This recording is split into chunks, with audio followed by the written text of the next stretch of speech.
history is literally made every day, but when you get to be a part of something that goes in the record books, it makes it that much more special. And that's where we are today with the IMSA Prototype Challenge from Michelin Raceway, Road Atlanta. I say a part of history because this is round 5 and the final round of IMSA Prototype Challenge, because this series will change next year into the VP Racing Sports Car Challenge. It will feature not only the LMP3 cars that we see running today, but also GT4 base cars like the Grand Sport cars we see in the Michelin Pilot Challenge. Road Atlanta, Michelin Raceway, Road Atlanta, just north of Atlanta in Gainesville, Georgia. An awesome racetrack, changed very little over the years. Turn 1, a daunting climb up the hill, then down through the S's. You can get some passes done at 5, 6, and maybe 7, but then down that long back straightaway, perhaps the best passing zone on the entire racetrack. Very tight. Turn 10, then climb the hill again, dive down through turn 12 onto the front straightaway, and that is a lap at Road Atlanta. Like I said, an absolutely awesome racetrack. Brian Till, Jeremy Shaw with you today. Cars out on the first of 2 formation laps today before we see the green flag, Jeremy, and that's important because it's cool this morning. It is 8 o'clock here local time, and cool, crisp morning, beautiful morning, however, and absolutely perfect conditions for going fast, quite frankly. So, but it is going to take several laps to build some heat into these Michelin tires at the start of this race. So the drivers have got to be a little bit patient, I think, before they start pushing the envelope too much. Well, we always talk about it. It's not just the temperature, but with that tire temperature comes tire pressure. And so a lot of these cars right now, while they're trying to not only get the temperature that gives them better grip, that pressure in the tire is also an integral part of the suspension. Basically, at the sidewall of the tire is a spring, and the more pressure it builds, the stiffer that spring gets. That's important around this racetrack. So like you said, I don't expect to see these drivers with a good car underneath them. I'd say 3 laps at the earliest, and maybe more like 4 or 5 laps. I think so, before they get to absolutely their ultimate capabilities. But the interesting thing is, Memo Gidley and Tony Kazmits, they are the championship protagonists coming into this final round, the 5th race of the season. Tony Kazmits is on the pole position, and he leads the points. He's got a goodly lead. Memo Gidley, who starts 2nd in that JDC Motorsports AL Autosport Duquesne in number 23, he really needs to win this race. So, and he's got lots of experience, as of course does Tony's. But is Memo going to push it early on and try and get the lead and maybe kind of fluster Tony's Kazmits? Well, you think he needs to push from the get-go because he needs to put the pressure on Kazmits and see if he can get him to fold at all. A great field today for this final round of IMSA Prototype Challenge. Jeremy, take us through the grid. Yeah, we've got 14 starters. I think John Bennett and George Kurtz are supposed to drive, but they're concentrating on the Petit Le Mans race tomorrow. So starting at the back of the grid in car number 46 will be Steve Scullin. That's the CT Motorsports Duquesne. Alongside him, Josh, otherwise known as Hans Sorino, in the Offenen Motorsports car number 57. That's a Ligier chassis. George Stakos from Canada in car number 61, one of 2 Arve Motorsports with GRS Ligiers, will start in the 12th position. Alongside him, Mr. Excitement, John Brownson, car number 47. That's a 47 Motorsports Duquesne. The Ligier of Terry Olsen in car number 3, local driver for Junior 3 Racing, will start in the 10th position, alongside Alex Popao making his return to racing, his first race in 3 years, from Venezuela, former winner of Petit Le Mans in the Mueller Motorsports America Duquesne. That's car number 18. Row 4 on the outside, Jason Rabe, the MLT Motorsports Ligier, another local team, alongside the US Racetronics Ligier, car number 77. That's Brian Thenis from Southern California. Ari Baylog will start car number 30. That's the second of the Junior 3 Racing Ligiers, alongside Tony Arve himself in the Arve Motorsports car number 44. Row 2 on the outside from Florida, Dan Goldberg, car number 6, Performance Tech Motorsports Ligier, and then the JDC Motorsports Duquesne of Keith Grant in car number 40 will start on the inside of row 2. So onto the front row, the championship protagonist Memo Gidley, car number 23, the JDC Motorsports Duquesne, and on the pole position for the 3rd straight race, and he's led each of the last 2 races throughout, so he hasn't been headed since the previous round before that in the Wolver Racing Ligier. That is car number 60, Tony Kazmits, on the pole position. Lights out on the BMW pace car, and you talk about the pace that Tony Kazmits has had all season long. I was talking to someone in the paddock yesterday And I said the chassis just looks so good. These cars do have traction control. The vast majority of the time, the drivers don't utilize it. But it almost looks like Kazimierz does, because you never see the car loose under power. It's stable as can be under braking. Also good through the middle of the corners, low speed, high speed, you name it. That car has been the one to beat all year long. And right now, Memo Gidley, you talk about charging from the start. A big jump there at the start, green flag waves, and I'm going to imagine that start's going to be under review as Kazimierz laid back a little bit, and Gidley jumps to the front in the 23. The question is, how long will he stay there? Yeah, I think he's going to be called for that. I think, he was already ahead, just a nose ahead, because Tony Kazimierz had just been really patient on that inside line and trying to make Memo Gidley make exactly that mistake, basically. If Memo knew, if he backed off there, as soon as he backed off, Tony was going to get on the throttle and leave him for dead. But I think right now, unless Gidley gives up that position, I think he might be struggling here. The start is under review, and I think if he's not careful here, he might well get a penalty. Side by side, just a little bit further back through turn 6. That's the number 30. Having a good run, trying to move forward, I believe. Ari Balog behind the wheel, and Gidley out in front. And while the stewards review this, take a look at how the start plays out. Yeah, coming down the hill, though, so they're pretty much side by side there, but Gidley is definitely nosing ahead a little bit, and as you can see, he's pulling well away from the car on the outside of the second row, and Tony Kazimierz, he did nothing wrong. It's up to the pole sitter to set the pace before he jumps on the throttle when the green flag waves. So, I'm sorry, Memo, known you a long, long time. Admire you hugely, but I'm afraid that's probably going to be a penalty unless he lets him go. Here he goes. He's going to let him go past now, and maybe the stewards will look upon that lightly. I don't know. But there's another issue with the start. In IMSA racing, you need to stay in column formation across the line. It's Kazimierz that moves out of column formation. Gidley may jump a little bit here, but watch what Kazimierz does. He slides in behind Gidley. There's not a lane to the left. He changed columns before the line. I'm not sure he changed columns before the lining. He might just get away with that one, but it is tight, that's for sure. He was certainly moving across. And here he is now coming into on lap 2, then heading down towards turn 1. Memo Gidley lifts off the gas really, really early, allows Kazimierz to go through, and the team now will be pleading its case to the race steward Todd Snyder, and hopefully he'll be able to not be penalised more than that, because generally the penalty for moving out of line at the start or jumping the start would be a drive-through penalty, and that would put him way, way, way behind everybody else. So that he does want to avoid. But you got to take that shot, don't you, Jeremy? I mean, you have to at the beginning of the race, because you need to put the pressure on. You need to see if you can get Kazimierz forced into a mistake. Talk about good racing and maybe a little too close. The 6 into the 30. Dan Goldberg aboard the number 6, Ari Balog. And Balog had been running side by side and feeling a little racy early on. In the first lap down in turn 6, we were talking about that, but that time it looks like Dan Goldberg just gets into the back of him, and the 30, that bright yellow entry, Ari Balog, sits mired in the gravel in turn 10. Yeah, and that's almost certainly going to bring out a full course caution, because I don't think he's going to be able to get that car out of that gravel trap now.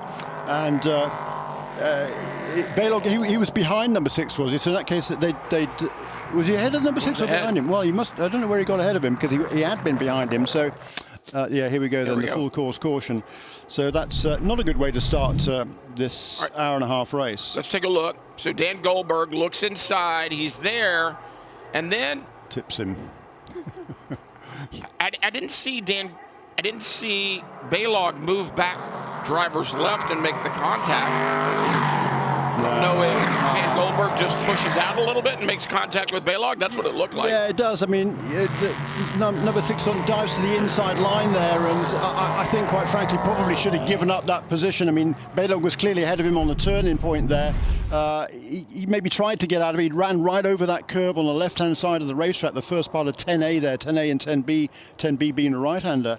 But the contact was from behind. It was the right front corner from Dan Goldberg's car onto the left rear of Ari Balog, and at that point, really, there's not much Ari can do. He's tracking through that corner. He's got he wasn't moving to his left necessarily to take the right-hander. Right. He was holding his line, and for my money, he got tipped there. So that was really unfortunate for Ari. Made a great start, showing some really good pace this weekend. He's also driving in the IMSA WeatherTech Sports Car Championship race, Petit Le Mans, tomorrow. So he's got a busy weekend, and he's just trying to get some more track time. I mean, he's still relatively new to the sport. Been only racing for 4 or 5 years now, I suppose, but in all sorts of different classes. But he's showing really, really good pace this weekend. So that's disappointing for him, and he'll now be a lap down on the field. Well, and that's the problem. It takes so long to ascertain the situation and make sure that he's not going to be able to get out. You don't want to go full course caution if you don't have to, but by the time you make that decision and by the time the safety crews get there, the problem is going to be, is he going to be a lap down? Yeah, That's he is a lap down, and what I didn't see on that last lap was Memo Gidley losing the position to Tony Arve. So Arve up now into second position, having started fifth in that. Hi everybody this morning, great to see you here. Yeah, someone was just waking up. Yeah, I'm right with you. Just waking up. Yep. Some are ready to watch the racing. Others are just ready to step outside the tent and make sure the world is still there. Yeah, what a great atmosphere there is here though at Michelin Raceway at Road Atlanta, and there's somebody who wants to play. It's a border collie there, lovely, gorgeous dog, and he wants to play. He's not interested in watching the racing. He just wants to play. Lights out on the safety car, so we'll be back underway again. It is a 1 hour and a half, so 90-minute race. There is one mandatory pit stop that all of the cars have to make. And these cars can do around about an hour on a tank of fuel, so they need to stop to fuel in any case. But also, all except Tony's Kazimierz are running 2 drivers in this race. Tony's is running solo. Here's the pass for second. That was going into turn 3 then. Tony Arve, that was on the third lap. Memo having let Kazimierz go through into lead. Here we are back to green, Brian. Now here's the question. Did Memo Gidley actually let Kazimierz back by? Because that pass by Tony Arve up into 3 looked relatively easy. I'm not sure that the 23 is really underneath Memo Gidley the way he needs it to be. And I say needs it to be because he needs to be up front. He's got to be in front of the 60 if they have any hope at all.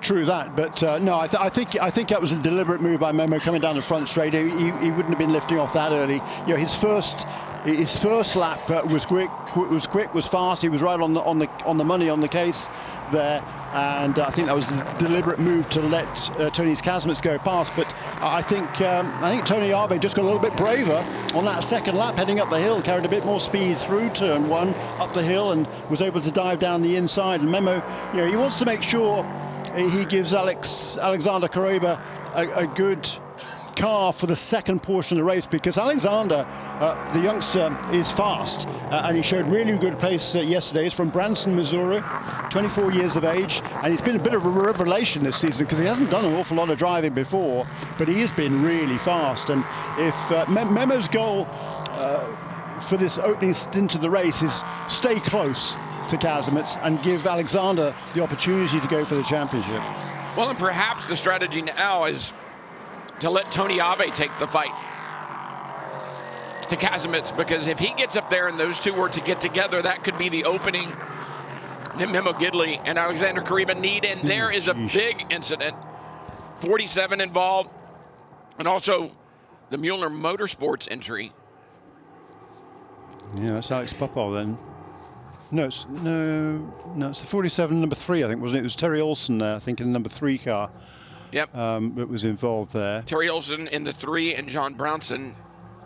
Yeah, Alex Popov's made a great 47. start. She's gone from 9th to 5th in the early stages. There's Terry Olsen's car. He's from Gainesville, Georgia, so a local race for Terry. This is one of the 2 Junior 3 racing entries in this field, and that'll be disappointing for him, but it looks like there was no major damage to the car, so hopefully we'll be able to get going again. I think the 47 has the worst of it. It does, doesn't it? I'm not exactly sure where this is. It's a tight shot. Is it right down at... Right in front of us. Yeah, and although we can't see with all these fabulous monitors we have here. I was going to say, with all the monitors here, I'm glad you know where it is. And even if I stood up, I'm short enough, I can't see over the monitor, so it doesn't really matter. Let's see, take a look and see what happens. There's the aftermath of it, and yeah, they were not quite sure what happened. I think Terry probably lost it because I was going to say, was not sure. Was the 3 of Terry Olsen kind of an innocent bystander? Let's have a look, see if we can see. I don't think that's going to tell us really. I think it's already kind of happened at that stage. Well, the 47 was off driver's left, contact with the wall, and the 3 stayed on the racetrack. It was on the racetrack to the right. I wonder if that was a little bit of a sympathy lift by Terry Olsen when he saw the 47 going in, and with the car loaded there in the middle of the corner, Jeremy, when he snapped out of the throttle, if it just goes around, and they happen to end up at the same spot. Yeah, could be reserve judgment on that one. But whatever it is, it's unfortunate, particularly for John Brownson, the most experienced driver in this field by a long way. Well, the thing that's interesting, follow the skid marks back through the grass inside the apex of turn 12. So he's obviously lost it. One of them has lost it coming down the hill there. And well, these are the 2 cars coming into the corner, so it must have been. They're well apart. Well apart. I thought they were. And so. Is the grass there when the camera pans back by? Which one of them went through the grass? That's what I'm wondering. Or was it another car behind him? But the skid marks. Now, one of those 2 cars went through the grass. Yeah, and I'm pretty sure it has to be John Brownson there. I'm wondering if Brownson got a little loose at turn in and then corrected and they got the car back down too far to the right inside that apex curb. Yeah. And then it was Katie bar the door. And I think, as we said earlier, for Terry Olsen, just kind of the innocent bystander. Let's take a look again. Yeah, he's right there, the car gets just a little bit loose. Yeah. I think he kind of overcorrects a little bit and maybe just dives to the inside, and then he kind of jumps on the brakes trying to kill some momentum going into that corner, perhaps. Tough to say. But John Brownson, I mean, you're hugely experienced. He is. He's in the IMSA Prototype Challenge and/or its predecessor, which was known as Prototype Lights for many years. He's had a total of 142 starts.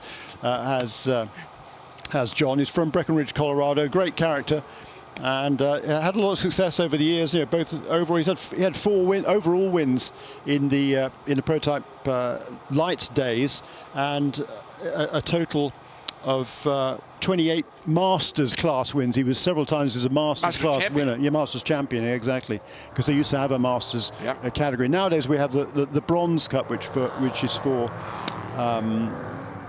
bronze-rated drivers, which are generally older drivers, although Tony Kazimierz somehow has managed to get himself to be a bronze-rated driver. Well, I think he's bronze because of his age. No, he's not that old. He's only 48.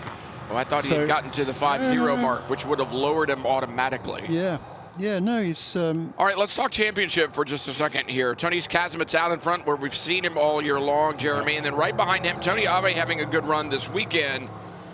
And then the 23 of Memo Gidley shares that car with Alexander Kariba. What is going through Gidley's mind right now? And for Tony Kazimierz, it seems to me it's just business as usual. True. I think what's going through Memo's mind right now is, damn it, I lost a place.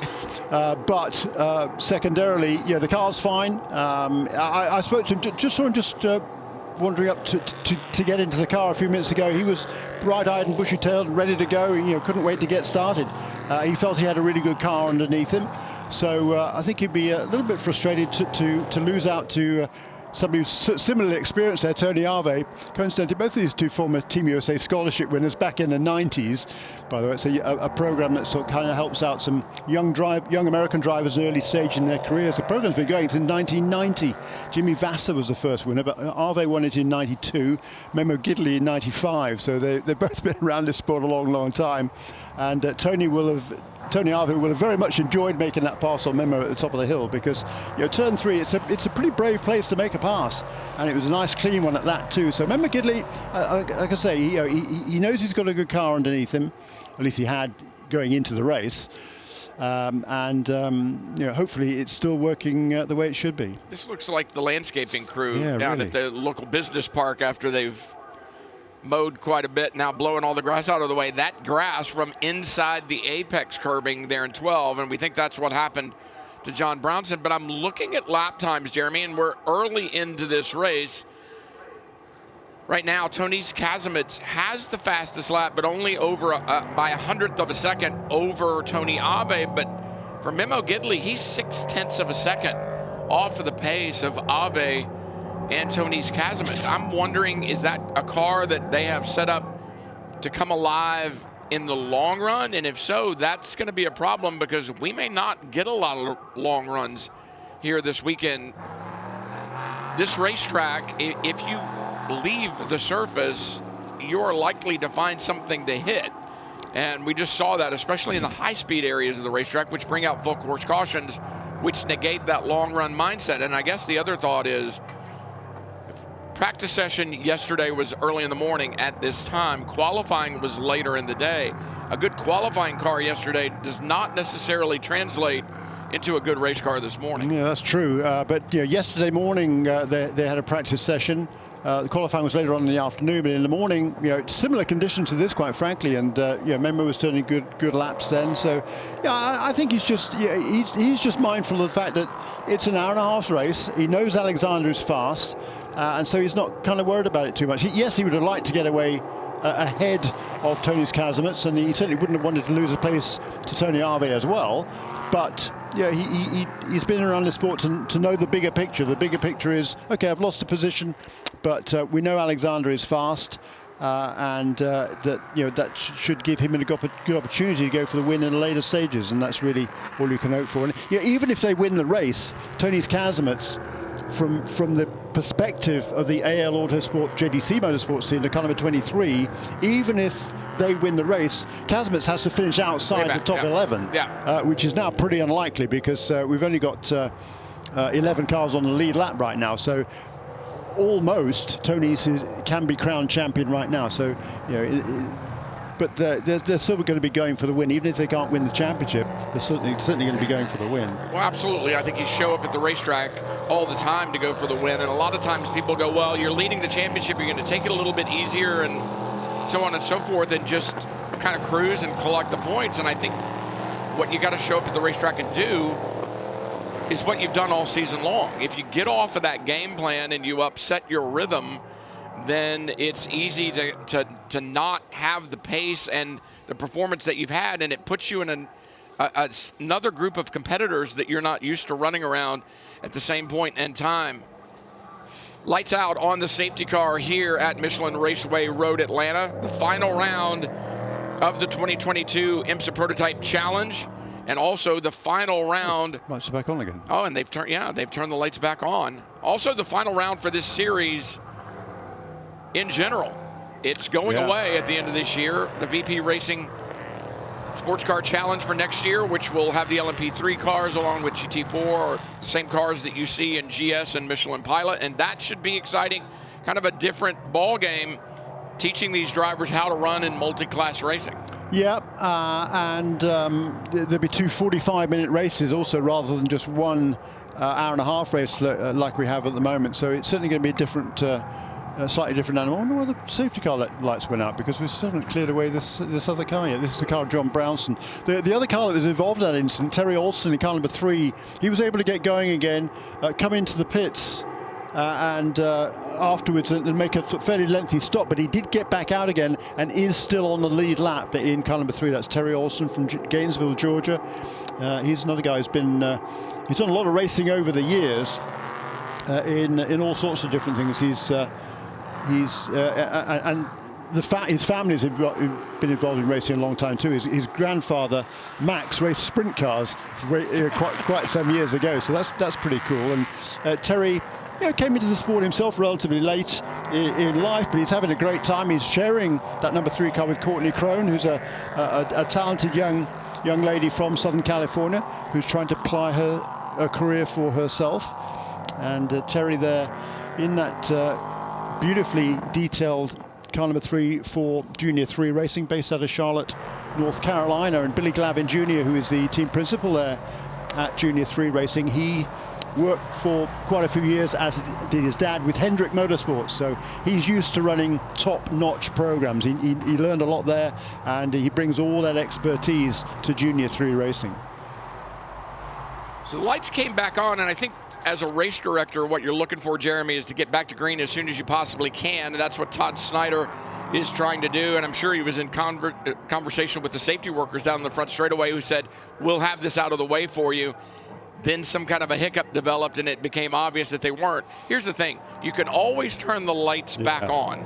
But what you can't do is get to the end of the straightaway and go, hey, we can go this time, shut them off, and then dive to the pit lane.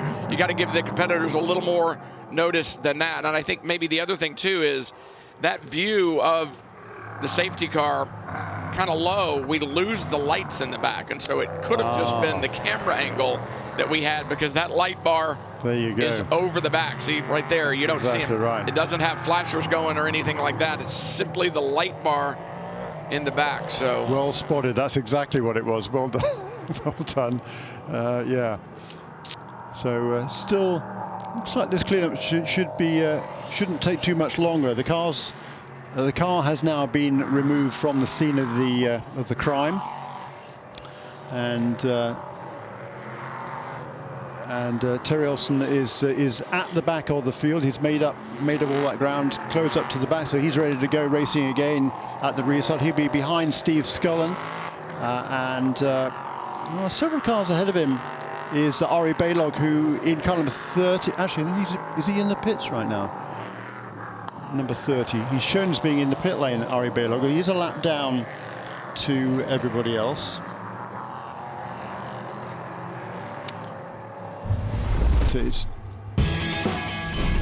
Final round of the 2022 IMSA Prototype Challenge. Let's get you caught up at the start. Tony Kazimierz in the bright orange number 60 on pole, but beaten to the line by Memo Gidley. Gidley wisely gives that up as race control was looking to see if he had jumped the start, so hands the position back to Kazimierz, but didn't take long for Tony Ave in the 44 to make his presence known, Jeremy. And it was a good bold move there, and there's this contact between Ari Balog in car number 30 and Dan Goldberg in car number 6. Around goes Ari, gets stuck in the gravel, that brings out a full course caution, and then a few laps later after the restart. Yeah, big moment down at turn 12, flat out right-hand corner onto the front straightaway. The 3 and the 47 involved. It was John Brownson in the 47. We think he just got a little out of shape at the entry and then bounded across the grass at the apex, made contact. Drivers left with the wall, significant damage on the 47. And for the 3, really kind of just a sympathy spin for Terry Olsen. Got there in the middle of the corner, didn't know whether the 47 was coming back in front of him or not. And at that point in time, you are in no man's land. Yeah. You don't know what to do. And one thing's for certain, if you lift off of the throttle right there in the apex with the car heavily loaded, you're going to go for a ride. That's exactly what happened to Terry. That's exactly the words that were going through my mind when you said that, going for a ride. Yes, indeed. And he's brought that car into pits, checked it over. That seems to be okay, so he's still at the back of the field. We just saw Ari Balog in the pits again, and he is not going to be caught up to the field as we go back to green. Acceleration zone is out of 10, and for Tony Kazimierz, no hesitation at all, but Tony Ave on a charge. A good run off of 10. Who got their tires and brakes warm behind the safety car on that last lap? We're about to find out, and this is as much pressure as Tony Kazimierz has had all year long. A little bit farther back, the bright yellow number 40, Keith Grant, under attack by the 18 of Alex Popov. Yeah, great to see Alex back behind the wheel of a car. Former winner of Petit Le Mans here in the PC class back in the day, about 10 years ago now. He hasn't raced at all for 3 years. He's been building his business in Venezuela. That's where he's from, and he's thoroughly enjoying this opportunity to get back at the wheel of a racing car. He loves these cars, and particularly this racetrack as well. So yeah, he said it's taken me a little bit of a while to get back into the groove, but he's done a good job, made a good start, moved up several positions in the early stages, and now building on that 5th place at the moment. Yeah, quite the wheelman. Grant Popov Goldberg had been having quite the battle before we had that full course caution, so Popov back in stride, and it didn't take him long to get there. The 54, Jason Rabe, joins that party at the back, the MLT Motorsports Ligier. Be interesting to see these first couple of laps, whose car comes in the best. And right now, Tonis Kasemets with the lead, and it's growing as he gets to turn 1. It's what we've seen all year long, Jeremy. The car seems to work in all conditions, and it's not just the car, obviously. The driver has to pilot it. And for Tonis Kasemets, the years of experience that he's had in various racing machines up through and including Indy cars is really shown this season. It has, and there is no substitute for experience in this sport. I mean, all of these top 3, they've driven just about everything there is to drive over the years. Tony Arve, he's never done an IndyCar race, but Memo certainly has, and finished on the podium with Chip Ganassi Racing back quite a while ago now, admittedly. But a tremendous talent. All 3 of these drivers are very, very accomplished, and they're used to driving cars. It's still cool, and with all these 2 full course cautions so far, they've still not got these tires properly up to optimal working temperatures and pressures. So they've got the experience to learn how to cope with that and bring these cars in properly. And Tonis Kasemets just reached that fastest lap of the race, does so again now, a full second faster on this previous lap than he was the lap before. 1:18.5 for Tonis Kasemets, put a second and a half over Tony Arve. Ligier chassis in the hands of Kasemets and Ave, and then Duquesne chassis underneath Gidley, Grant, and Popov. Good battle here. Popov in the blue and white, number 18, through turns 2 and 3, now diving down through the S's. Right behind him, Dan Goldberg aboard the 6. Another Duquesne versus Ligier battle. And for Goldberg, he's got Jason Ray pushing from behind, and a little mistake there by Goldberg off of turn 5. Yeah, it was, but he's got away with that one. And he's maintaining that position ahead of Jason Rabe. That number 54 car, there's a white, orange, and purple car. Cool colors on that car. And he's third in this train at the moment. That's a local team run by Dr. Mike Thompson, based in Georgia. And Jason Rabe, he's driven all sorts of cars over the years. And this team is the one that won the championship last season with Dakota Dickerson and Josh Sarche.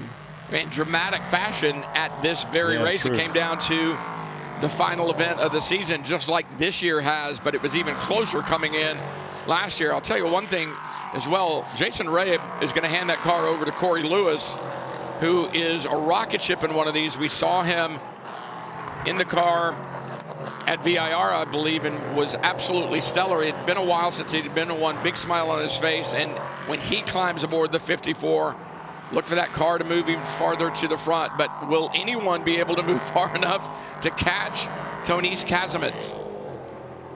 Yeah, at the moment it would appear not, because he is certainly pulling away at the front of the field and making everybody else look pretty average. Memo Gidley is certainly putting the pressure on Tony Arve, though. That battle for second position is heating up a bit, but Tony's just set his best sector time in the first part of this racetrack, and the second, actually. But Tonis Kasemets is going even faster still, a couple of tenths quicker through this middle portion of the lap.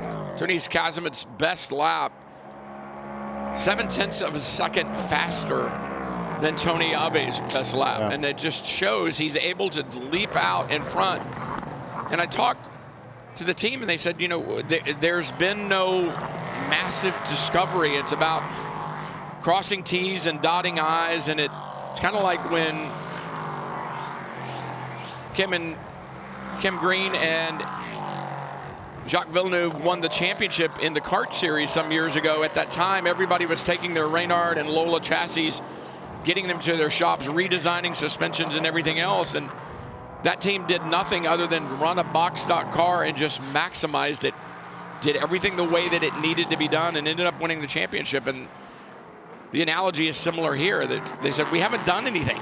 All we're doing is making sure that everything is absolutely right. Don't reinvent the wheel. Just take the wheel you've got and do the best you can with it. Yeah, there you go. And a new fastest lap last time around for our race leader, Tony Kazmets, but it's a full 2 seconds away from the lap record here that was set last year by Garrett Grist. But here's this number 3 car of Terry Olsen moving his way back. He's already made up a couple of positions at the back of the field, and now right on the tail here of Hans or John Serino. This is Dad driving the car in the early stages. John Serino, who's an eye surgeon from Oklahoma, and he is coming under increasing pressure now from Terry Olsen in that car number 3.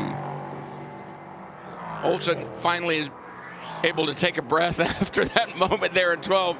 I've come through 12 before and seen cars sideways in front of you. It's not the picture that you want to see, and so he can kind of relax now and get back at it. But just in front of him, Serino, and what a great family story that is in the 57, Jeremy. I mean, a racing family through and through.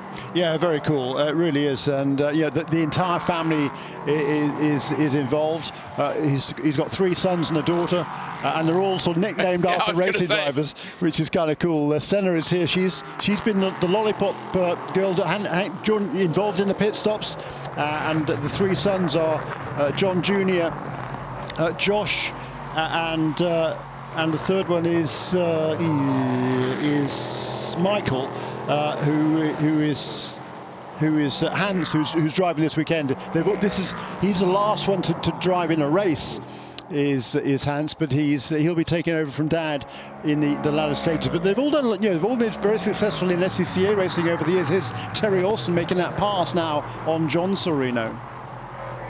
Olsen just putting his head down, moving forward. He could stand another full course caution. That would move him back up closer to the nearest protagonist in front of him, who is Brian Thenis, being shown next in the order. Kazabets out front, Tony Ave, Memo Gidley, Grant, then Popov. That's the top 5 here in the final round of 2022. Kazabets looking to put his name in the record book, not only as champion, but final champion in Prototype Challenge. And right now, the lead approaching 5 seconds. Yeah, and a new fastest lap, a full half a second quicker than his previous lap for Tony Kazmets there. So that car now absolutely where it needs to be. You said earlier on it's going to take 6 or 7 laps perhaps to get these tyres up to where they really need to be, and that's exactly the case, I think, because he's just going faster and faster at the front of the field. The other thing that we've seen over the last several years, Jeremy, with the Duquesne, which was the Norma chassis a few years ago, and the Ligier, was it seemed like it took the Duquesne a little bit longer to get up to speed. And I'm wondering if in this cool weather condition that we have today, that's what we're seeing, because Memo Gidley now beginning to close back up on Tony Ave up the hill. They crest it, dive down through 12, and Gidley closing in inch by inch on Tony Ave just in front. Yeah, I think you're right. Memo is definitely faster, I think, at this stage in the race. He just can't find a way past. He was a couple of tenths quicker on that last lap, but he's just not close enough anywhere to make a pass for second position. And in the meantime, Tony Kazmets is just romping away again. Another couple of tenths better improvement on his lap time last time around, a 1:17.6 for the race leader Tony Kazmets in car number 60. Second place car 18.5 and 1:18.3 from Memo Gidley behind him. So pulling away at the better part of a second a lap is Tony Kazmets. A bit of ebb and flow here in this battle between Gidley and Tony Ave. Think about the top 3, Jeremy, right now, just the top 3. And the experience those 3 drivers have. You've got a world champion snowmobiler in there, and you've got a guy that two different drivers who used to drive Indy cars, sports car experience in their tube frame chassis like Trans Am cars that Tony Ave is known to not only drive but build. And the experience in those top 3 cars is pretty amazing. I think it's one of the great things about this series. You can start your sports car prototype career here, and you can end it. I'm not putting anybody out the pasture right now, but you can, in the latter half of your professional career, there's a good place for you to go and drive really cool cars. Yeah, there is. And I tell you what, between this pair, Tony Ave and Memo Gidley, there's not many, not just race cars, but motorized vehicles that they haven't competed in. And Memo, apart from all his racing, and he still does a lot of karting, he's a very accomplished sailor. I was going to say. Well.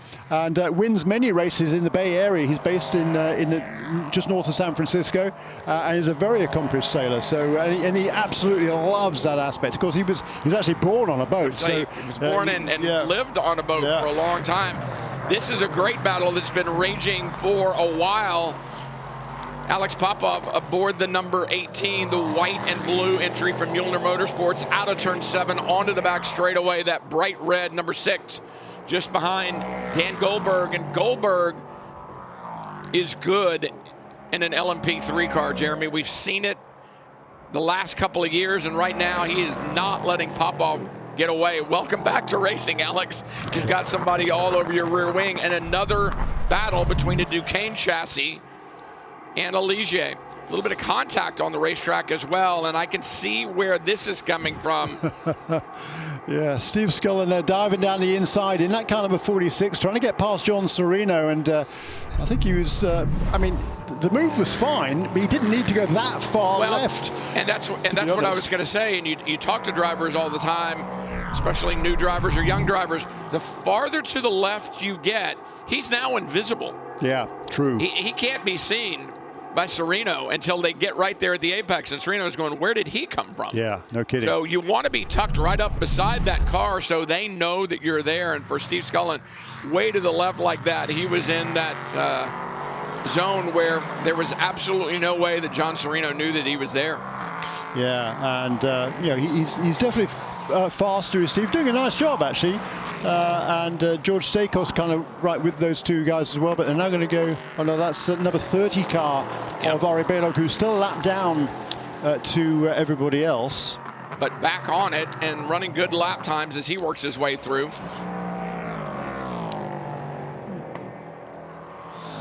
And again, there's kind of that ebb and flow. We saw the same thing with Gidley and Tony Ave. One lap, they're 2 car lengths apart. The next, they're 3, then they're 2, then they're 4. And it's just a matter of trying to capitalize on the mistake that's made. And I kind of think that for Memo Gidley and Alexander Kariba, it's about running the race. We talked about this for Tonys Kazimits. Run the races that you know how to run. And you don't necessarily wish ill will on your competitors, but you go out and you run what you can run, and if Ave has, or Kazimits, I'm sorry, has a problem, then you can move on up and perhaps be in contention for the championship when the checkered flag falls. But just keep doing what you're doing. You're not going to magically make the car a 2.5 lap faster. Drive it to its potential. Yeah, fair comment. Fair comment. Here is this battle, though. It is for 10th position. With George Stakos there right now behind Steve Scullin, who's directly behind John Serino. They're having fun, these guys, I can tell you that. But it's not going to be long before looming in their mirrors is going to be Tonys Kazimits, who set a new fastest lap of the race last time around. Steve Scullin in that green and white car number 46. I reckon this is probably his best run in these cars. He's made a couple of passes and attempted a couple more that maybe haven't come off yet, but he's shown good pace, and his co-driver Scott Huffaker, another youngster from Northern California, he is super fast. In fact, he was quickest, was Scott Huffaker yesterday in the second practice session. That Steve, who's going to try and protect himself there from George Stakos in the blue and white car. As you watch that trio into turn 6. Oh, that's not going to work. He gets the repass done, or does he? Scullin tries to come back on him. That was kind of a Hail Mary by Stakos, but holds the position down the straightaway, at least for now. And you're right, lurking in the background on this long shot, you may very well see the headlights. Indeed you do, of Tonys Kazimits. Scullin looking to find a way back past Stakos. Great little battle here. Here's a replay of it, and George just throws it in and then realizes, oh, don't think I'm going to make the apex. And for Steve Scullin, the over and under, he almost pulled it off. He gets just loose right there, and off you go. We talk about traction control on these cars, but most of the drivers don't run it, and that's exactly what Steve Scullin got right there, not running the traction control with more than 450 horsepower. When he got into the loud pedal, you saw those black marks that he left off turn 7. Yeah, he could have done with it right there. I'm sure Scott Huffaker probably doesn't want the traction control, but he's got a lot more experience. There goes around, goes George. He's not got turn 7 right yet, has he, George Stakos? Trying it was right in front of the leader, and we talked about anything can happen. It's why you keep running your race, pressing as hard as you can. That could have been disastrous for Tony Kazimierz. That's the thing that can take him out of the championship. Yeah, let's have a look again here. Coming through. Kazimierz, the last car in the line. Stakos, second car in line, and he goes around 10 feet to the right. That's a problem. Yeah, it is. He did a good job there to sort of stand on the brakes there and turn that car around, keep it off the wall there, George Stakos did, and so hats off to him for doing that. He could have let that car kind of wander anywhere. It didn't hit anything, carries on again, and Tony Kazimierz was able to pick his way through, it cost him a little bit of time. Cost him about a second and a half on that lap for Tony Kazimierz, but he won't be worried about that because his lead over the second place car, Tony Ave, is still over, well, it's just now fractionally under 10 seconds. Pit stops now underway. The 46 is in, closing in on the halfway mark of this 90-minute race. 102 seconds, the minimum time you can spend on pit lane.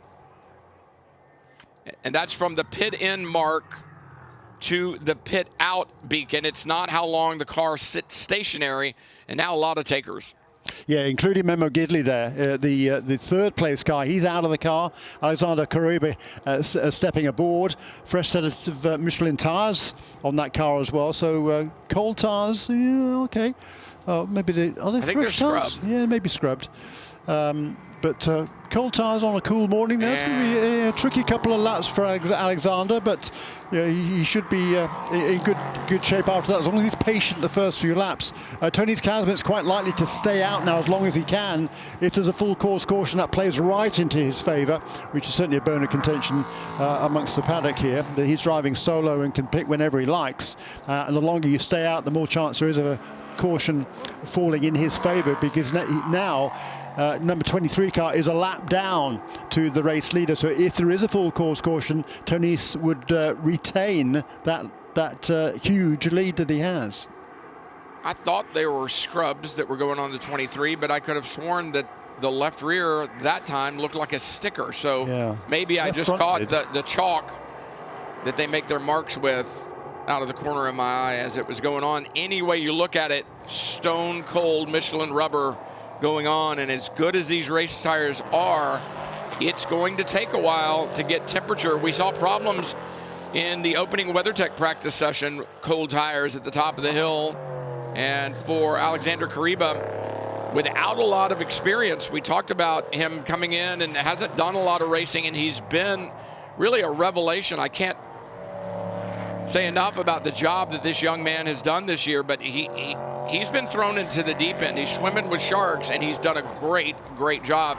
But he's going to have to really stay on top of this number 23 with these cold Michelin tires. Yeah, and he's weaving around there to try and build some heat and pressure into these tires. He'll be kind of dabbing the brakes at the same time as well to try and build some heat there through the wheel, through the brakes, get the brakes hot. That'll warm up the rubber as well. Of course, if you do that, of course, you're scrubbing off speed on the straight as well, so you're losing pace. But if you can build that heat into those tires more quickly, maybe you can get up to proper lap times a little bit quicker, so you kind of lose a bit of time to gain time in a few laps time. It's like dragging the brakes as well. When you drag the brakes and you create heat inside the wheel actually heats up itself, and that helps with pressure and temperature. Anything that you can do to get temperature in those wheel wells and heat up those wheels and tires is what you're looking for as Alex Popov comes to pit lane. Yeah. So he'll be handing over that number 18 car for Mueller Motorsports North America to Oscar Tunjo from Colombia. who's been racing in Europe for the last several years. Oscar has been racing in the World Challenge Series in GT cars. He's also been driving this year in the German Prototype Challenge Series, which is a similar series to this, in a Duquesne car. So he's used to Duquesnes. He's loving his first ever race in North America. Spoke to him very briefly before the start of the race. Huge smile on his face. Couldn't wait to get into this car and take over from Alex, from whom he's learned a lot this weekend. So much to love about this racetrack. I remember coming here for the first time in 1979 to watch the SCCA National Championships, and I sat up on the hill at the end of pit lane in turn 1. There was only one pit lane at the time. It's the outside pit lane, not the inside pit lane where the WeatherTech series is. That was all just a hill, but this has been a magical place ever since. Tonys Kasemets out of turn 7 down the back straightaway. Will he pit this lap, the final round of the 2022 IMSA Prototype Challenge? Brian Till, Jeremy Shaw with you. And the championship for Tonys Kasemets is becoming more and more in focus with every lap around this racetrack. 45 minutes to go in the championship, and then the trophy belongs to Tonys Kasemets. Yeah, and he's making hay while the sun doesn't quite shine at the moment, does it? But he's turning some very, very fast laps. Reset the fastest lap a couple laps ago at a 1 minute 17.1. This time around a 1:17.5. So good consistent laps there from Tonys Kasemets.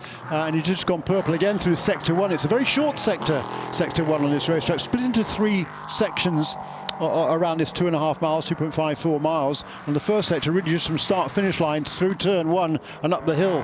So it's just the front straightaway and turn 1, which is a great corner. 17.1 is Kasemets' best lap time, and I'm looking through the field, Jeremy, and I can't find anybody within a second of that. So the 18 now out on the racetrack. Cold tires, big save there. Yeah. Again, right in front of the leader. Yeah, that's Oscar Tunjo there in that car number 18. As I say, he's been driving these cars in Europe, so he's pretty comfortable with them, and he's got that car up to speed. He's actually 2 laps down, having made that mandatory pit stop to the race leader Tonys Kasemets, but he'll gain that back, or at least much of it, when Kasemets finally comes onto pit lane. Here's the second place car. This is the Grant brothers into the pits after 28 laps. Should be David climbing aboard, and these are sticker tires. You can see the stickers on the Michelin. And a lot of times these teams will scrub a set, which means they'll take them out, run a lap, maybe to just get the mold release. That's that shiny surface that you see. Gets the mold release off, kind of sets the tire up for a little bit longer run. But going with stickers right now, that means you're going to have to spend that first lap or 2 getting that mold release off. And it's one thing that they're cold, but again, if they are stickers, it's even more of a challenge, Jeremy, when you get back out there. And for David Grant, that's the other thing I look at in some of the other IMSA series that do mandatory pit stops. If it's a 1-driver format, you need to stay on pit lane for another 3 seconds over the 2-driver formats, because you know the car, you know the racetrack, you know what you're up against. And for the 2-driver format, that second driver getting in is going to take him a lap or 2, but that's not what we have in Prototype Challenge. Tonys Kasemets is going to come in and pit. He's going to know exactly what he has when he heads back out. Yeah, and it's a bone of contention amongst the paddock that has been for some races, particularly since Tonys has been driving this car solo, which is all except the first race of the season. He began the year with his longtime buddy Bruce Hamilton, from whom this Wolver Racing name comes from. Bruce has a Scottish heritage, and the Wolver is a kind of a humanoid wolf, I guess, from it's part of Scottish heritage there, and they've carried on using that name for the car. And Bruce has been good enough to allow Tonys to carry on, having won that first race of the season at Daytona. Bruce sort of gets out on a high note, but says, "Okay, Tonys, you carry on the good work," and that's exactly what Tonys is doing. He's been almost perfect this season. Had 1 second-place finish in round two at Sebring, but he's won the other 3 races and looking to make it 4. And in fact, it's both the last two races at VIR, Virginia International Raceway, and Canadian Tire Motorsport Park, Tony Kazimitz has led every single lap. So it's been since Mid-Ohio back in May that anybody else has led one of these laps. And if he carries on like this, the way he's doing right now, it's going to continue that streak. Well, consistency wins championships, and so does speed, and that's exactly what we've seen with Kazimitz all year long. 3 wins and a second-place finish, never off the podium. For Alexander Kariba and Mimo Gidley, they've never been out of the top 5. They just are short on the win column. Good battle here. David Grant in the 40, the bright yellow 40 Duquesne chassis, down through the S's, out of turn 5. Behind him, the 44 Kaz Grala.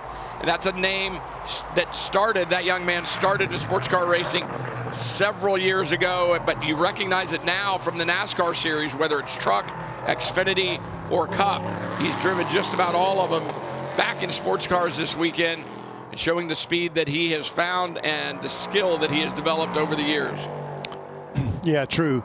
And like I said before, there is no substitute for experience. Here is the third place car now, David Grant, putting a pass on... Pass and repass. Yes, it is, isn't it? With Kaz Grala, who's taken over from Tony Arvin, number 44 car, going around the outside there. Good dicing between these two.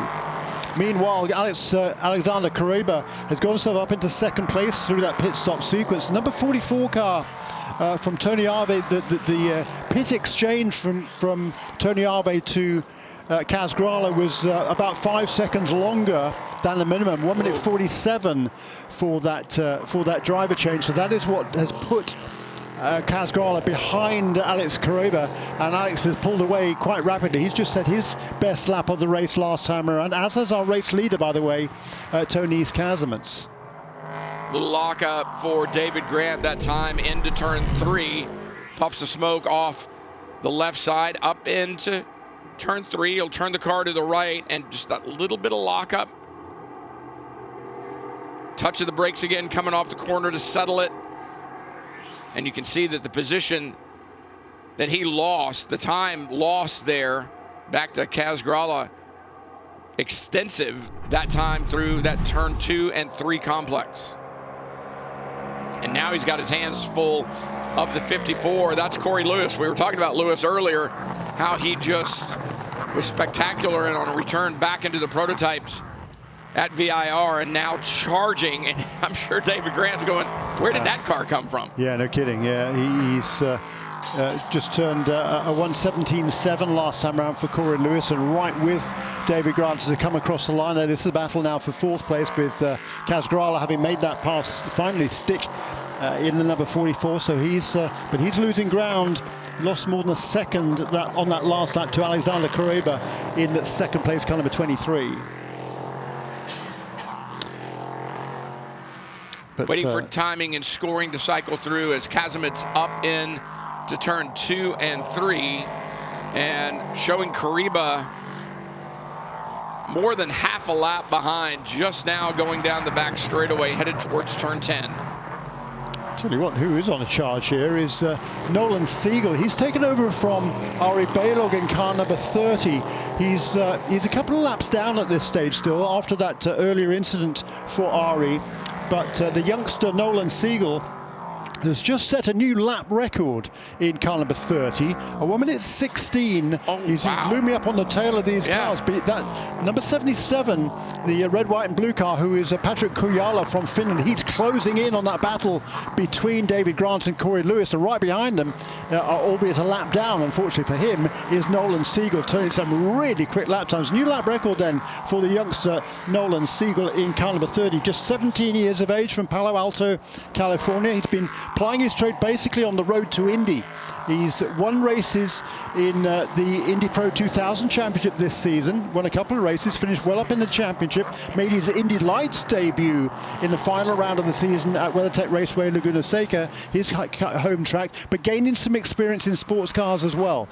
He's driven a couple of IMSA WeatherTech sports car races. This is his debut in the IMSA Prototype Challenge, but doing a really nice job and turning some great laps. And Patrick Kujala right ahead of him. He's fast, and for Nolan is looking to make this this pass. He's going to dive down the inside.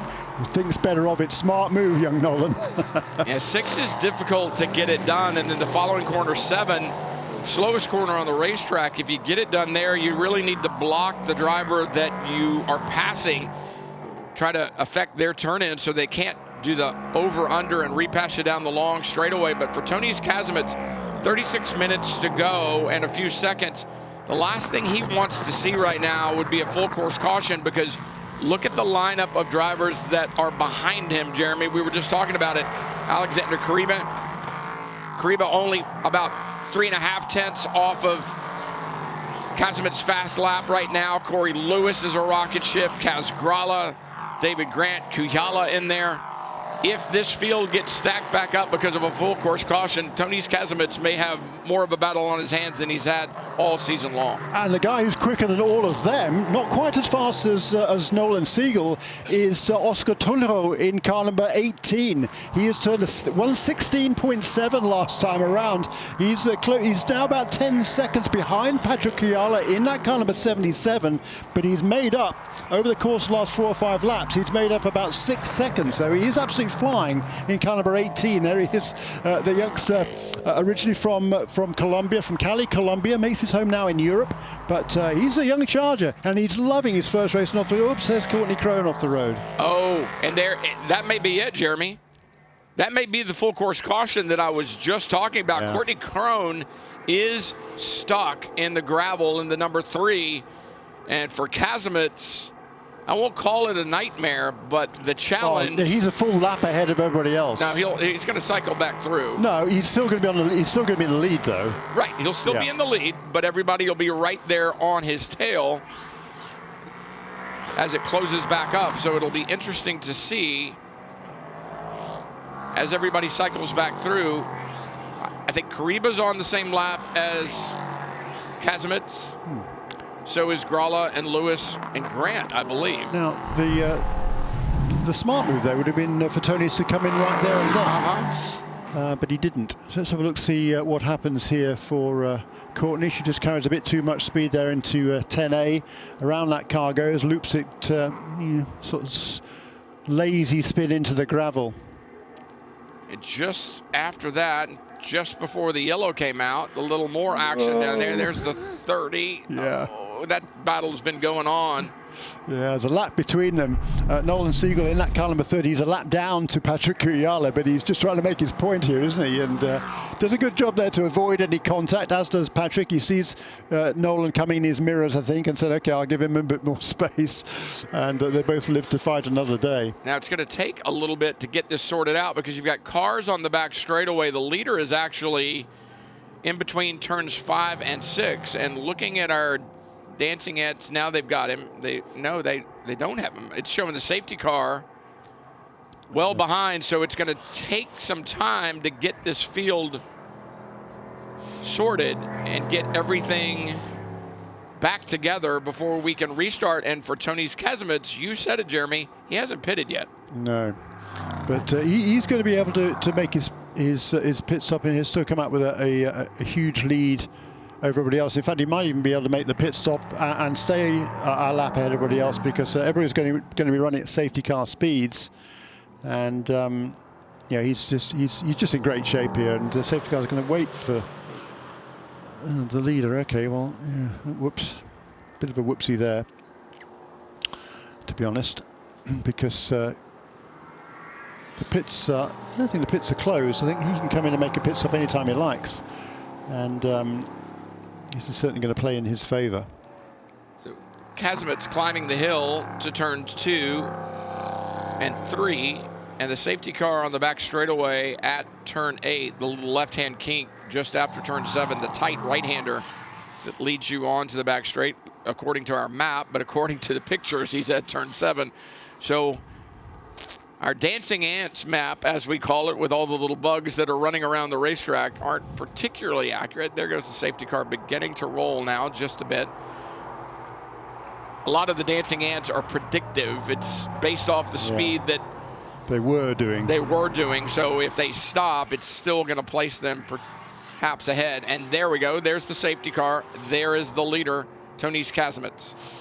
Yeah, so that was a little bit messy, but not going to have any impact on the race. We've still got well over half an hour to go in this race, and there's no real reason why this should be a particularly long yellow. I think I'm not sure whether Courtney's car has been removed yet from the gravel trap. So let's think about that. That last lap for Tonise Kazimets. Oh no, she is out because that's her right behind Tonise Kazimets. So this should be a very short yellow. This won't be 146.6. So 106 seconds. You've got to be on pit lane for 102 seconds. They're their dancing ants that we look at here in the announce booth and that the officials look at to see where cars are on the racetrack. And when you have multi-class racing, the little chiclets are different colors. You can see the safety car now out in front and the leader just behind in the 60, highlighted differently than the other cars. And this is what race control uses to really keep up with where all the competitors are on the racetrack, as the leader, Tonise Kazimets, has... Yeah, I'm not quite sure why we're still under caution, to be honest. Why are we under caution? Not exactly sure, but the pits are now open, and Tonise Kazimets has taken the opportunity to come to pit road. And what I was saying, Jeremy, his lap behind the safety car was 106 seconds. I don't know if the safety car speed is going to be that quick once he's caught up to it. So he may be sitting pretty here. Yeah, absolutely. He's going to be still, I think, he's going to be able to make it stop and stay one lap clear of everybody else. That's again, a bone of contention amongst the teams here. It gives him this potential opportunity for this to happen, and I'm pretty sure he's going to be. The fueling is done. They're just finishing off the tyre change here, but I think he's going to be easily able to make this stop and stay out one lap ahead of everybody else. But as he heads back out on the racetrack, he'll be at the end of the queue. They'll wave by the entire field, will they not, up behind him?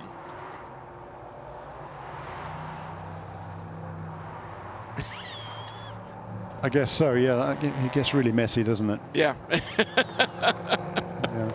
So he will head back out, Tony Ave will, after his stop on pit lane. The clock there, our WeatherTech countdown clock, showing you the time. Yeah, so Oscar Turro there in that Canvas 18, he's still going to be a lap down to Kazimets, which is a shame, because he's turning some really, really good lap times. And I think he's going to be the first car lap down. Behind him is going to be Oscar Bitar from Paraguay, isn't he? Yeah. San Juan Bautista in Paraguay, 30-year-old. Done some rallying in the past, amongst other things. Here goes Tonise. Pit stop completed. So, cold tires. Whoopsie. And it could go away that quickly. True. I mean, obviously, Tonise Kazimets a very experienced race car driver, but caught out there, leaving the pits, trying to catch the field in front of him, made a small mistake and goes off the racing surface and right back on. But you can pick up debris. You might not be able to save it. You might find the wall. This is not over. It's not over until it's over. Race control is going to allow the 60 to catch the back of the field. And now, I believe, a pass around commencing. Yeah. So they're going to wave. This is what I thought, Jeremy. They're going to wave everybody by and back around behind the 60 so that they can pick up the leader. Yeah. So, you know, it does bring a bunch of cars back onto the lead lap, but but we're going to have, I think, 6 cars on the lead lap for the restart. But think about this. Tonise Kazimets just left pit lane. He got about a half a lap kind of at speed so that he could get around and catch up. And there's confusion amongst, I think, some of these cars that got waved around. Yeah, well, and they need to get a move on here. That's the problem. And that's what I was getting ready to say. If you hustle around, you get a lap at speed, you get temperature. Yeah. And Tonise Kazimets didn't have that luxury. If you did this right. They're all stuck here behind Hans Serino, who's really not. He should be going pretty much flat out right now, respecting the yellow flag certainly. But the rest of the field's got to hope, or we've got to hope, quite frankly, that race control waits until everybody catches up to the back of the field, which they don't have to do. They don't have to. But if they don't, it's certainly going to mess up the race, and I'm sure they will for that reason. I'm sure they will as well. Hans Serena really needs to get a move on here and pull around the back of the field. And there's the inexperience in the professional racing world of wave-bys, pass-arounds, what your job is as a driver, even under full course caution, to catch back up to the back of the field. Now, Kazimierz can weave back and forth all he wants, but carrying speed around this racetrack is what's really going to put temperature in the tires. And the competitors that get up behind him may have better Michelin tires underneath them if they'll just simply carry the speed and get there. Yeah, Tony's looking in his mirrors and seeing absolutely nobody and thinking, hey, this is nice, I like this. But where is everybody? There's no cars in front of me, only the safety car. There's no cars behind me. Where the heck are they? Well, they're coming up behind, Tony, is the short answer to that. You look in your mirrors coming out of the chicane, you're probably going to have a mirrors full of cars. But right now, there's nobody in his view at all. So fortunately, we are going to have one more lap behind the safety car. And that's going to leave us about probably 23 or 24 minutes to race from here to the end of the race. And that's going to be pretty interesting because there's going to be a few lapped cars, I think, in between. Here we go. Yeah, including Courtney Crone's next in line, and then Oscar Tudor in that car number 18. He's super fast. If he can get past Courtney, potentially even get past Tonys, then he would be back on the lead lap and able to charge from there. These other cars behind, we've got number 60, you've got number 3, you've got number 18, and then we've got various other cars a lap down before we get to Alexander Karaibo, who's not yet caught up to the back of the pack. Let's see if we can stay here and count the number of cars. There's the 3, the 18, the 6, the 61, and there's Kariba. I'm not quite sure. He passed the car there, didn't he? No, that was John. That was Hans Serena, I think. Maybe he kind of let him go to sort of get out of the way of the leading cars. He's being perhaps gentlemanly because there's 6 cars by my count between Kariba and Tony's Kazimierz. Yeah. And those cars are all one lap down at least. So we've got number 60, number 23, number 44, number 54, number 40, and number 77 on the lead lap. Then one lap down, we have number 18, 6, 46, and 30. So the 2 fastest cars on the track there, the number 18 and number 30, they're all one lap down. And then 2 laps down is Hannah Zellers in car number 61 and Hans Sereno in car number 57. Then Courtney Crone another lap back in car number 3 after that spin into the gravel. And now count 5 cars in between Kariba and Kazimierz. And here's the thing. It's all well and good that they hustled around and got some temperature in their Michelin tires. They've got to get past those 5 cars. But for Alexander Kariba, the other problem that he has, well, there's Kaz Grella, Corey Lewis, David Grant, and Patrick Chiala, because they're going to be all over his rear wing. And now Sereno in the 57 has kind of reinserted himself there behind the 23. Race control, I'm sure, told him to move to that position. And we're about to go back to green. Let's see how this plays out. 22 minutes, 45 seconds to go. Kazimierz on it through 12, and that lap traffic in front is going to be a problem for Kariba. He didn't get a good run, and Scullin about 3 or 4 car lengths in front. He's passed the 61, and now the battle is on a little bit further back. The 44 of Kaz Grella has Corey Lewis in the 54, all under his rear wing. And the number 18 of Oscar Tudor is able to make that pass, get through ahead of Courtney Crone. He's going to leave her well behind. She's several laps off the pace here. But he's going to set his sights now and try and catch up to Tony's Kazimierz and make that pass. But meanwhile, a little bit farther back down the pack, this battle between number 77 and 30 continues. And finally, Nolan Siegel gets past. That is not a battle for position because Nolan Siegel remains 1 lap down to the number 77. Wow, it's a big sideways moment for David Grant. Wow. And Siegel is on a charge, and so is Corey Lewis in the 54, 54, 77, down the back straightaway, side by side. The black, white, orange, and purple 54 on the outside. The 77 is going to come, or the 54 right there. The 44 back up the inside, side by side through 10B. And Corey Lewis has the advantage now. The 77 side by side with Grant and Siegel in there as well. Siegel in the orange and yellow.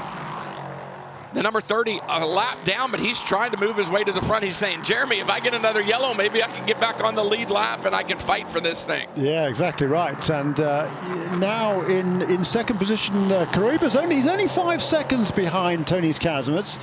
His best lap so far was a couple of tenths shy of Tony Kazimierz's fastest lap, but we'll see what he can do now with Kazimierz coming under pressure, perhaps from Oscar Trunjo, who was a little bit, well, actually almost identical lap times last time around, but Courtney Crone there staying ahead of, that's kind of which car is that? 6, yeah, it is so. So it's Dan Goldberg. Oscar Pitar now, he's a lap down in that Performance Tech Motorsports car. Yeah, and Alexander Kariba flashing the lights at the number 6 in front of him saying, hey, buddy, let me through. I'm trying to get to the front and fight for a championship here. Talk about fights. This gaggle of cars down into turn 10. Kuyala in the red, white, and blue. 77 contact in the 57. Serino goes around. Will we have another yellow? I'll bet he's stuck, Jeremy. Yeah, I think he was paying attention to his mirrors, unfortunately, because he had a lot of much faster cars directly behind him there. Hands beating on the steering wheel there, showing the frustration. It's going to be frustration for Kazimierz as well, because if we have to go full course caution, it will be a short one.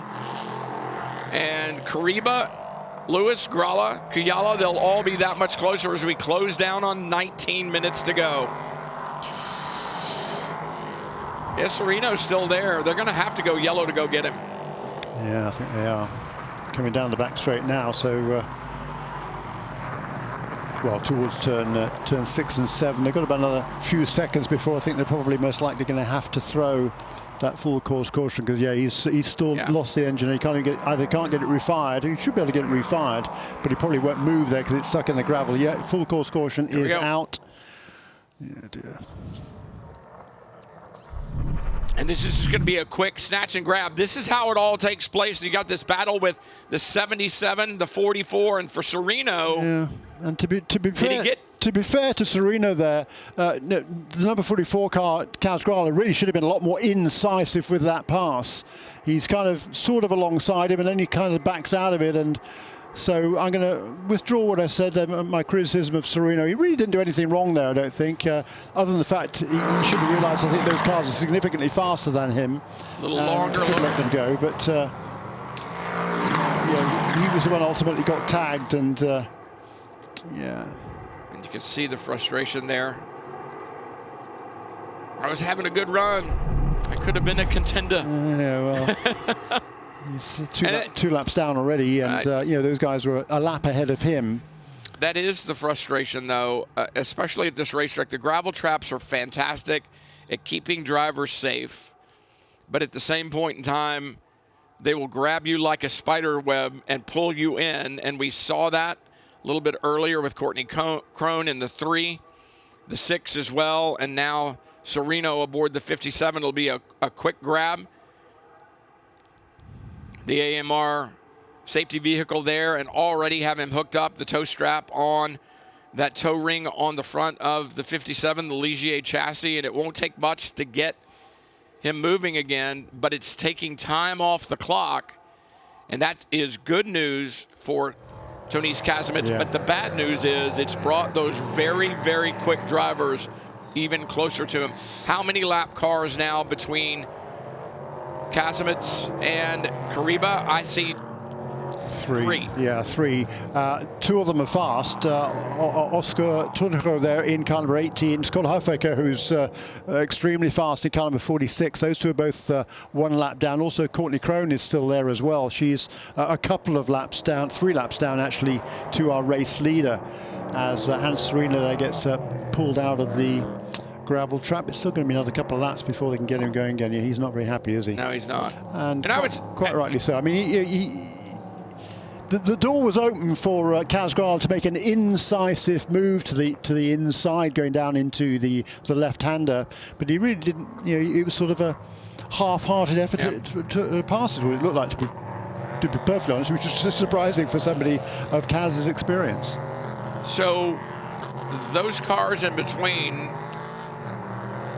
closing down on 16 minutes. It'll be probably inside 15 minutes to go in this race when we get back to green. What should I expect out of those first 3 cars behind Tonys Kazimierz? You said Courtney Crone is 2 laps down. The other car is 1 lap down. Are those crew chiefs going to be on the radio going, let the championship battle go, let these guys through? Well, for the 2 cars directly behind the race leader, no. They're going to say try and pass them and get back on the lead lap. If there's another caution, then maybe we can actually go for the win, because they've both got really fast cars. Number 18 and number 46 are both very quick. There is Hans Serena back out again. He's throwing gravel everywhere, but he's back out in the fray. He's going to be at the back of the pack, but lives to fight on and complete his first IMSA Prototype Challenge race. For Courtney Crone, yeah, she isn't quite as quick as these other guys are ahead of her. Best lap time is probably a couple of seconds down, or is a couple of seconds down to the contenders who are directly ahead of her on the road and behind her, in actual fact. But Alexander, then, he's certainly going to get past Courtney fairly quickly. And then he's got to hope that those other 2 ahead of him, number 46 and the number 18, make life difficult for Kazimierz, and even better for them, get past him, so he can have a run, maybe be able to attack Tonys Kazimierz in the closing stages. And for Kariba, he himself has a lap car just behind him, between himself and Corey Lewis aboard the 54. And so he's got a little breathing room. That car is going to give him a little bit of time, but not a lot, because Corey Lewis has been on a charge. Yeah, he's certainly been quick in that MLT Motorsports car.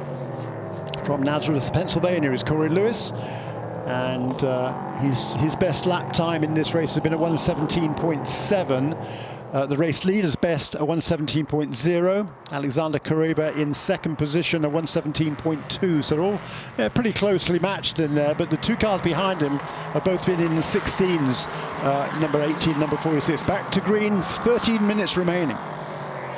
It has all come down to this, the 2022 IMSA Prototype Challenge, the championship on the line. Tonys Kazimierz has been in charge of it all year long. But a late race full course caution has given Alexander Kariba aboard the 23 a little bit of new life. Corey Lewis pressing in there as well. And for Oscar Bitar, I don't know. You're a lap down and you're fighting guys pretty hard that are getting a move on you. And I'm not particularly pleased to see that. But no harm, no foul. They work their way through. And for Kariba, he's got his sights set squarely on the 60 up in front. Yeah, and good job there by Courtney Crone. She's pulled away from this little battle there with Oscar Bitar getting in the way. Let's have a look at the come over the crest of the hill there, and number 54 car is clear on the inside line, and he just gets blocked to the inside by Oscar. As you say, he's a lap down. Look at the 77. Having said that, of course, that was actually a battle for, well, it wasn't a battle for position, because he's fighting with the number 30 car, which is in that group. So he doesn't want to lose the positions unnecessarily, but number 54 car is a lap ahead of him. And the 30 working as well. We talk about Nolan Siegel and how fast he's been. He's in the middle of this and having an effect on that battle. He's a lap down, so he doesn't really count in that order right there, but he is just as fast, if not faster, than the cars in front. Corey Lewis flashing the lights there at that bright red number 6 of Oscar Bitar in front, and now Siegel with a run up the hill, a lap down, but he wants past Corey Lewis. Siegel has been absolutely magic. Yeah. Ever since climbing aboard the 30. Very impressive speed from the youngster there from Palo Alto, California. He's certainly got a big future ahead of him. And I think impressive from the mental side as well. Absolutely. He's not made mistakes. He's been aggressive. But No, he's learned a lot over the last few years. He started in the Coupetage USF 2000 Championship at age 14, I think he was, and a really tiny little guy, and he barely looked 12, to be honest. But he's always driven with a good level of maturity, and he's shown really good pace. He's got a good run here on Corey Lewis as a head along the back straightaway. That's not what Corey Lewis wanted to see. In fact, Lewis blocking a little bit between 6 and 7 to try to keep that from happening. Watch this. So Siegel in that bright yellow and white and red, number 30, pulls out at just the last minute and I think makes contact with the back of Corey Lewis's 54. A little bit of body work coming off. Now Siegel has his sights set squarely on the 6 of Bitar just in front. Then Courtney Crone, but up front, Tonys Kazimets in charge, the 18 right behind him, and then that's not for position. Neither is the green and white. There is Alexander Kariba. He's got 2 lap cars he needs to get through. Those 2 cars are insurance, a little bit of padding for Tonys Kazimets. And they're fast cars too. I mean, they're potentially the fastest 2 cars on the track. It's this battle again. Oscar Bitar doesn't want to lose that position to Nolan Siegel. That is for position. So Siegel now up into 9th place ahead of Oscar Bitar in car number 6. I gotta say, Jeremy, I love this series. You see stars, we talked about this earlier, Bitar playing hardball down the back straightaway with Corey Lewis, actually runs him into the grass, and I'm thinking that the race officials may be looking at that saying, all right, enough is enough. At 140 miles an hour, putting somebody in the grass down the back straightaway, that may be stepping over the line. Yeah, and there's Patrick Kuyala in number 77 getting past Corey Lewis as a result of that.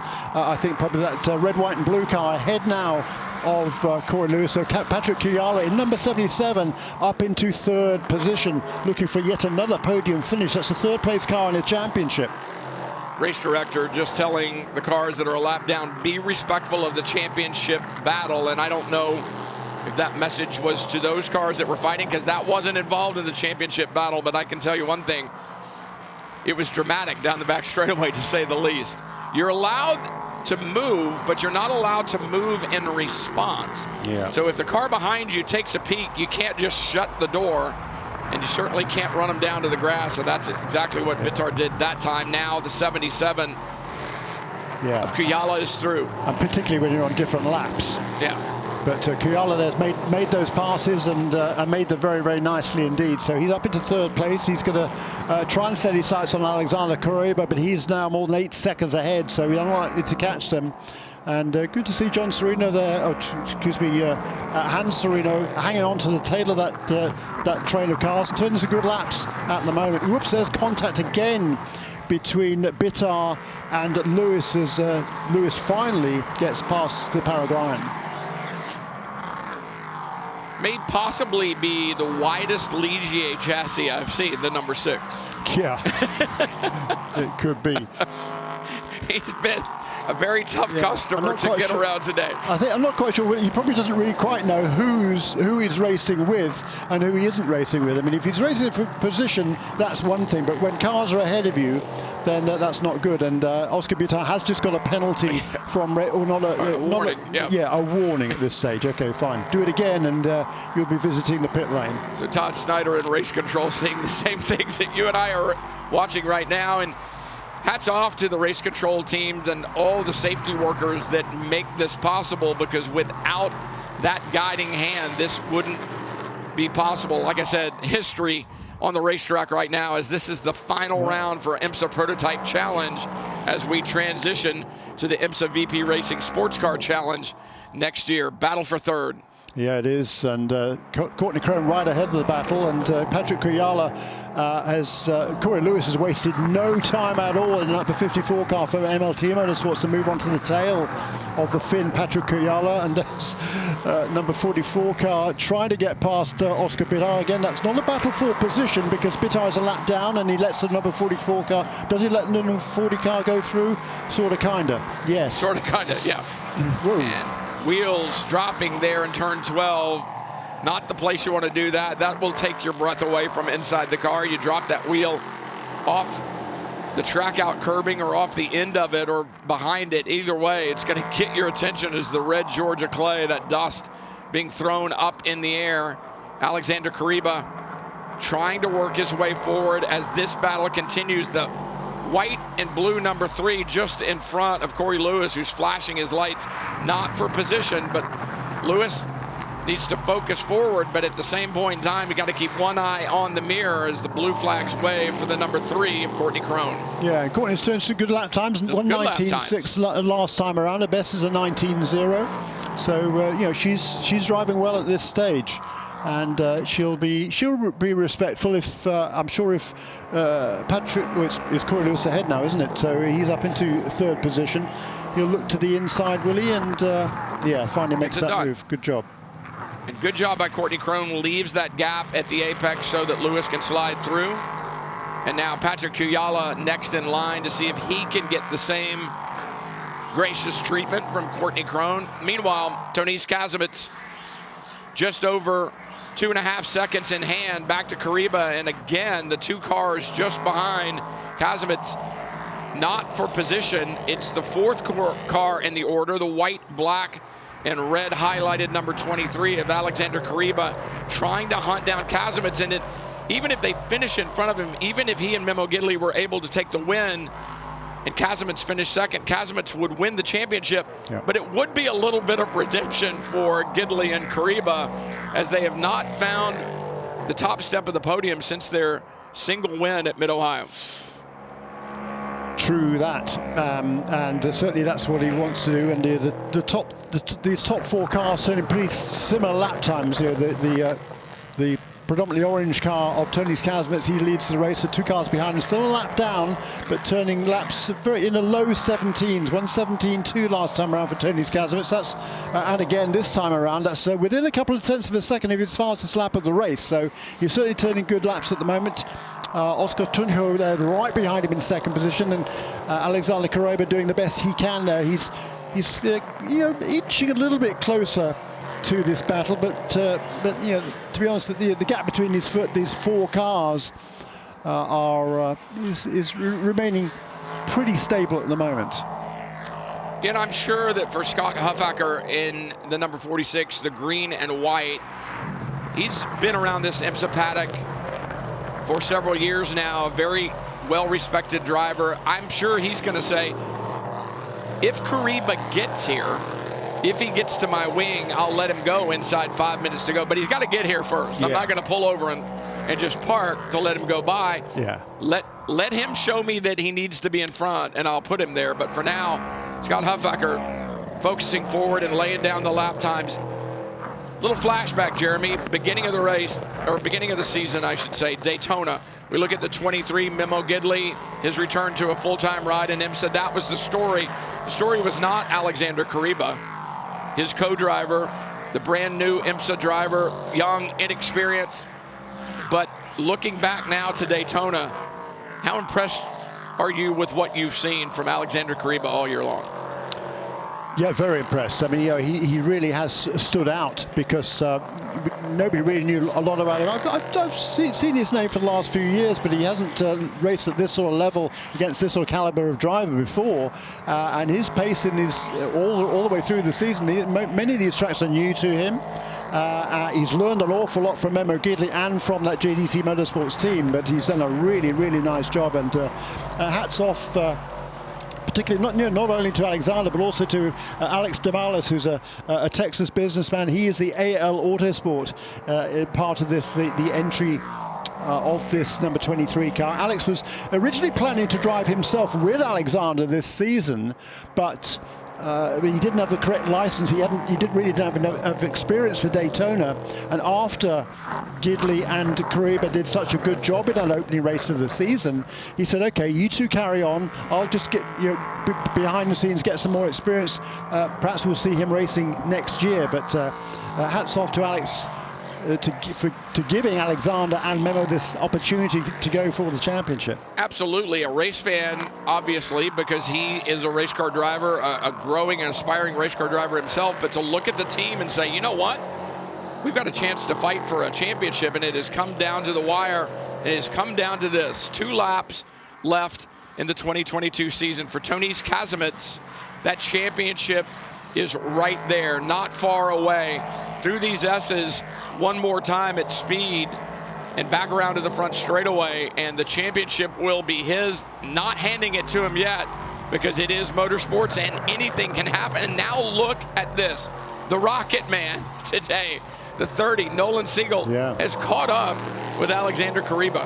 Yeah, and those two cars ahead of Kariba would be for position for Nolan Siegel as well, because Scott Huffaker and Oscar Tunio, I mean, Nolan is flying. His last lap round was a 16.2. That's only a tenth of a second away from his fastest lap of the race. So he's got this bit between his teeth here. He's going to look to the inside. He's going to make that move, I think, at turn 10. Nothing Kariba can do about that. And for Kariba, it really doesn't matter, because he's not going to catch the leader at this stage. So let Nolan go for it and see what happens. 1 lap to go.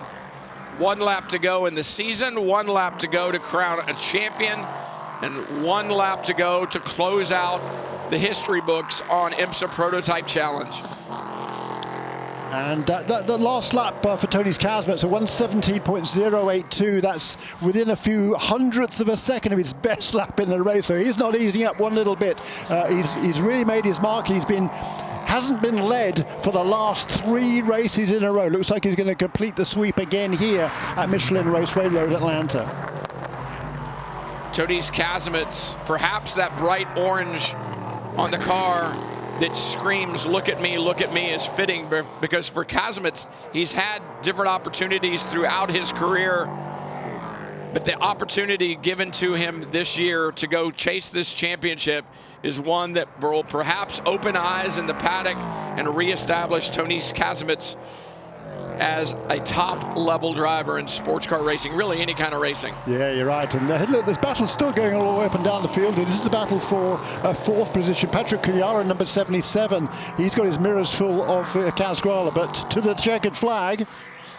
Tonys Kazimets takes it, the championship, in dominant fashion with another win, this time Michelin Raceway Road Atlanta. Your 2022 champion is Tonys Kazimets, but the battle's still raging on the racetrack. The 77 of Patrick Kuyala has Kaz Grala all over his rear wing as they dive down through turn 12. Nothing doing there for Grala. Then the 40 of David Grant.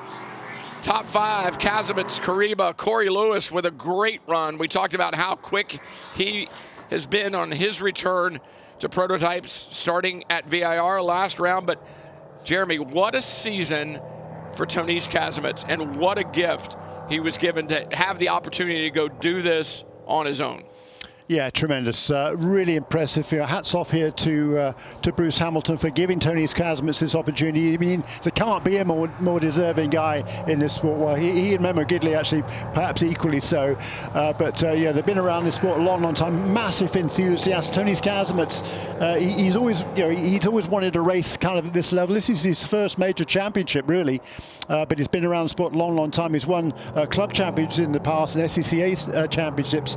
But this is a big feather in his cap, and it's been a long, long time coming. Does this wake up people in the WeatherTech pad?